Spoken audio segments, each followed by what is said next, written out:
Assalamualaikum warahmatullahi wabarakatuh. Sederek Denun Sewu dimanapun sederek Denun Sewu berada, kisah pengalaman mistis kali ini akan menceritakan tentang pengalaman dari Mbak Rani. Pengalaman yang tidak bisa dilupakan dalam hidupnya, tentang ambulans jenazah yang sempat menghantui Mbak Rani. Dan sekali lagi, pengalaman ini tidak bisa dilupakan dalam hidupnya. Sederek Denun Sewu dimanapun sederek Denun Sewu berada, jangan lupa untuk subscribe, like, dan komen. Karena subscribe, like, dan komen itu gratis. Sederek Denun Sewu, marilah kita ikuti cerita dari Mbak Rani.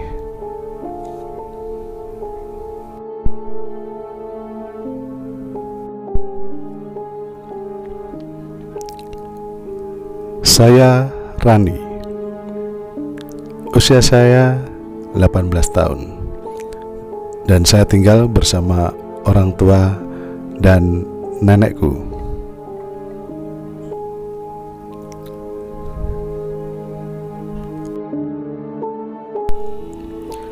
Nenek adalah seorang wanita yang baik dan ramah. Namun beberapa tahun terakhir, beliau hanya menghabiskan waktunya di atas tempat tidur. Dan nenek menjadi esentrik. Beliau tak hanya menjadi manja, bahkan beliau menjadi sering mengeluh pada ibu yang selalu merawatnya. Namun juga sering mengatakan hal-hal yang membuat orang lain depresi. Kami hanya menungguku untuk mati. Kata-kata itu terus keluar dari bibir nenek dan selalu diulang-ulang. Kami semua sudah seringkali menenangkannya, namun itu hanya justru membuat bertambah yakin pada pendapatnya.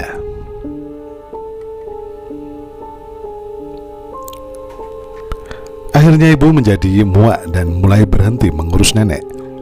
Pada akhirnya nenek menjadi kurang mendapat perhatian dan kualitas makanan yang beliau dapat pun menurun drastis. Kesehatan nenek mulai menurun, sehingga beliau pun tak lagi mampu bergerak dan berbicara. Beliau tak pernah bangkit dari tempat tidurnya, sehingga terlihat tak bergairah untuk hidup lagi.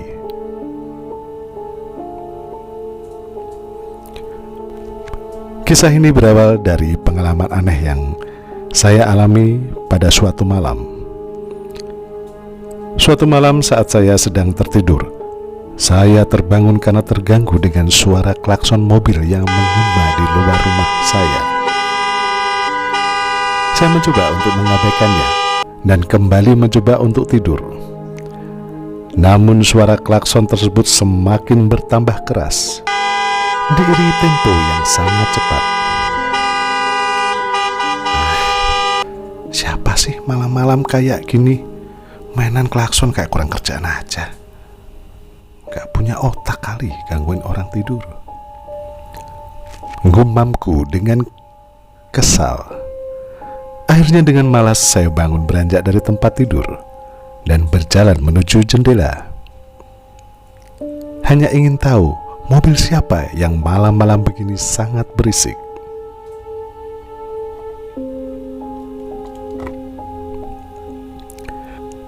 Jendela kamar terbuka.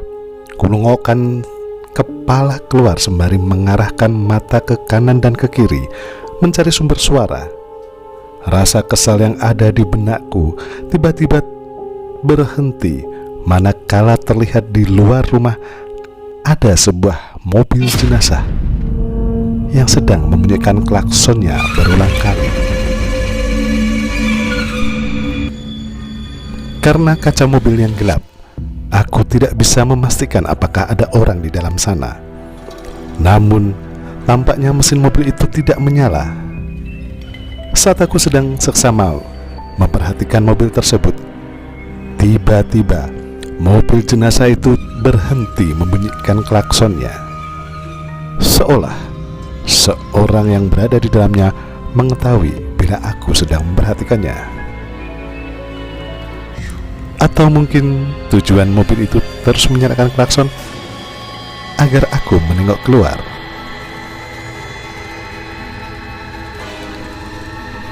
Perasaanku semakin tidak enak dan bulu kuduku semakin berdiri.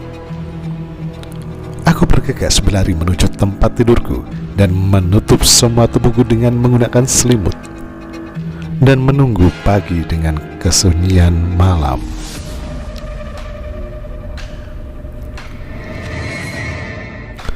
Keesokan harinya, aku bertanya kepada kedua orang tuaku, apakah mereka mendengar suara klakson dari mobil ambulans jenazah di luar rumah tadi malam. Namun mereka berdua tidak mendengar apapun. Tak mungkin mereka tidak mendengarnya, pikirku dalam hati. Suara klakson itu keras sekali, cukup bila membangunkan orang sekampung. Namun orang tuaku juga aku pikir tidak punya alasan untuk berbohong. Lagi pula, seharusnya tetanggaku juga mendengarnya. Namun tak ada satu orang pun yang mengeluh. Hanya ada satu alasan yang masuk akal. Mobil ambulans jenazah itu datang untuk menjemput nenek. Aku lalu mengintip ke kamar nenek. Kulihat nenek hanya terbaring saja di tempat tidur seperti biasanya.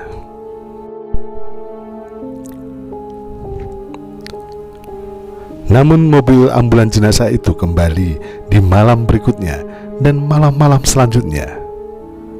Aku mencoba mengabaikannya, namun suara klakson yang terus-menerus itu membuatku terganggu hingga aku tidak bisa tidur. Anehnya, seperti malam yang lalu, klakson itu berhenti bersuara bila aku menatapnya dari jendela. Pada hari ketujuh, sementara kehadiran mobil ambulans jenazah itu, kulihat orang tuaku sering sekali keluar untuk mengunjungi kerabatku. Sebenarnya aku ingin ikut dengan mereka, namun salah seorang harus mengalah untuk tinggal di rumah untuk menjaga nenek. Sebenarnya aku takut, namun apa boleh buat, tak ada pilihan lain. Sebenarnya aku ingin menceritakan sesuatu yang membuatku sangat ketakutan, namun pasti mereka tidak percaya kepadaku. Rasa takutku kepada mobil ambulans jenazah itu sudah tak terbendung lagi. Dan kini aku sendiri. Malam itu aku mencoba menghibur diriku sendiri dengan menonton televisi untuk mengalihkan rasa takutku. Orang tuaku berjanji akan pulang keesokan harinya. Aku mencoba meyakinkan diri sendiri bahwa hanya malam ini yang harus aku lewati. Setelah itu, semua akan baik-baik saja.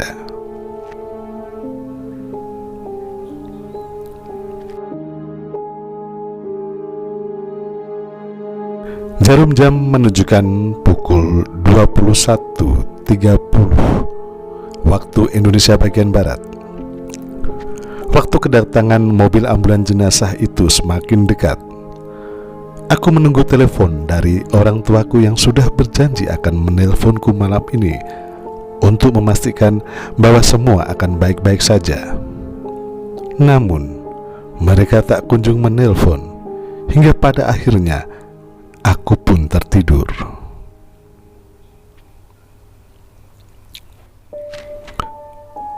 Kembali suara berisik klakson mobil ambulans jenazah itu membangunkanku. Kali ini suara itu tepat persis berada di depan rumahku. Dengan ketakutan, aku beranikan diri untuk menengok dari balik jendela ruang tamu. Sesuai dengan dugaanku, mobil ambulans jenazah itu terparkir tepat di halaman rumahku. Namun, kali ini ada sesuatu yang berbeda dengan yang sebelumnya, yang membuatku semakin ketakutan hingga menggigil semua badanku. Biasanya mobil itu selalu nampak kosong, Namun kali ini aku melihat ada beberapa orang berpakaian serba hitam keluar dari mobil itu. Jantungku semakin berdegup kencang saat aku melihat beberapa orang tersebut mendekati pagar rumahku. Apa mereka mau masuk ke sini ya? Gumamku dalam hati.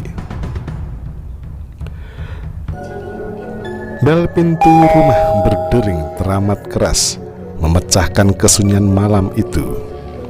Salah satu dari mereka menekan bel rumahku dengan berkali-kali seolah mereka bersikeras ingin masuk ke rumahku. Bel itu akhirnya berhenti, berganti dengan suara ketukan halus di pintu.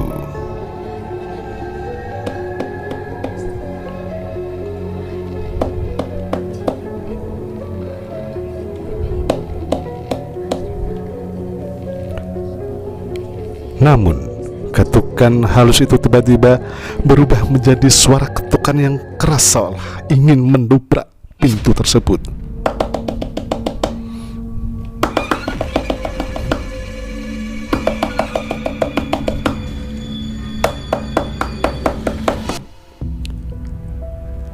Tubuhku terpaku karena rasa takut. Aku mulai berpikir, bagaimana bila pintu depan belum dikunci? Tapi sepertinya aku sudah menguncinya. Entahlah, malam itu aku tidak bisa mengingatnya. Tapi bila belum, mereka dengan mudah akan masuk hanya dengan memutar pegangan pintu. Aku berusaha mengalahkan rasa takutku untuk berlari ke arah pintu depan. Hampir saja aku menyentuh pegangan pintu. Suara telepon rumah berdering dengan kencang.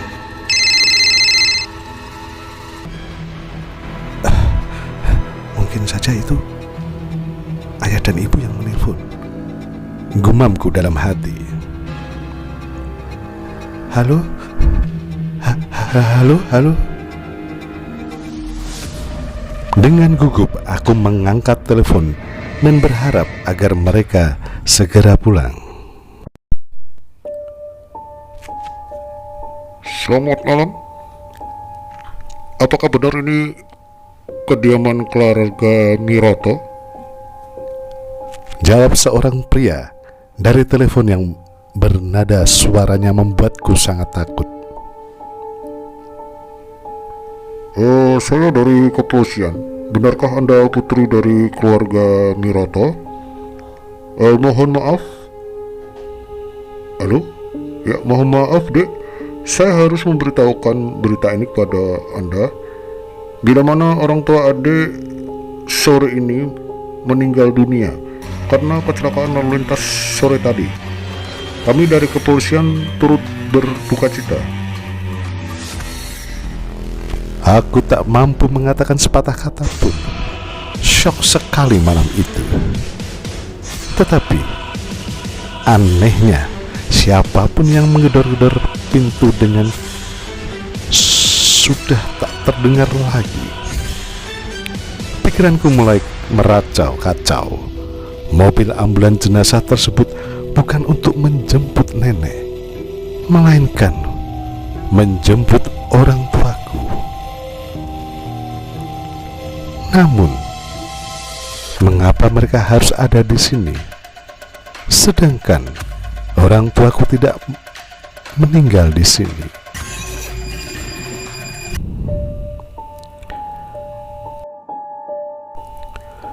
Begitulah pengalaman mistis dan menyedihkan yang pernah aku alami.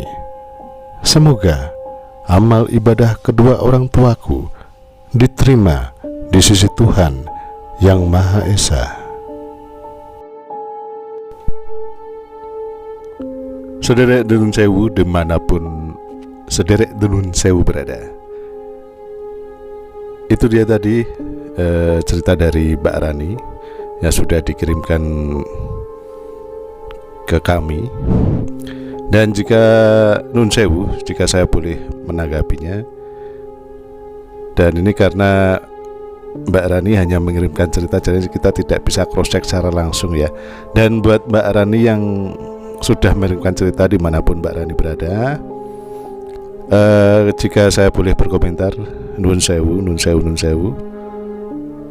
Jadinya Mbak Rani ini bisa saya katakan mempunyai satu sixth sense, dan Mbak Rani tidak menyadari akan sixth sense itu. Dan dengan kejadian ini, semoga Mbak Rani menjadi lebih tegar dalam menghadapi hidup ini. Dan ceritanya ini sangat menarik, ya, seperti itu. Sederek Nun Sewu dimanapun sederek Nun Sewu berada, terima kasih sekali buat Mbak Rani yang sudah mengirimkan cerita. Jika ada salahnya, saya mengucapkan Nun Sewu. Jika ada benarnya, saya mengucapkan Nun Sewu. Kesempurnaan hanya milik Allah semata. Saya Mas Bu. Wassalamualaikum warahmatullahi wabarakatuh.